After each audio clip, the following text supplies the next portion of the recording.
uşağın anasıyam. Heç kəs bilmirdi. Və mənim təxminim ilk gündən bu yana qız olub. Ona görə qız deyirəm. Mən uşağın bacısıyam. Məncə qız olacaq məncə. Mən uşağın ortancı bacısıyam. Mən hiss edirəm ki, oğlandır. Mən uşağın bebisi qızıyam. Hiss edirəm ki, qızdır. Evet, söyle bakalım. Mən uşağın bacısıyam. Mən qız hiss edirəm. Allah. Mən uşağın atasıyam. Hə. Həmişə demişəm oğlan istəyirəm. Mən uşağın bebisi qızıyam. Hiss edirəm ki, qızdır. Salam. Mən gələcək qəbişin nənəsiyəm. Mən düşünürəm ki, adət ənənə olaraq qız olacaq. Mən uşağın bebisiyəm, qız istəyirəm. Mən uşağın bebisi qızıyam. Qız hiss edirəm. Mən uşağın əmisiyəm. Ya oğlandır ya qız. Cinsiyyətin nə hiss eləyirəm, denən. Qız. Gəl əlimizdə tutardıq.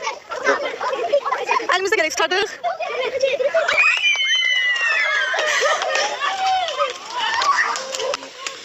Aşkım.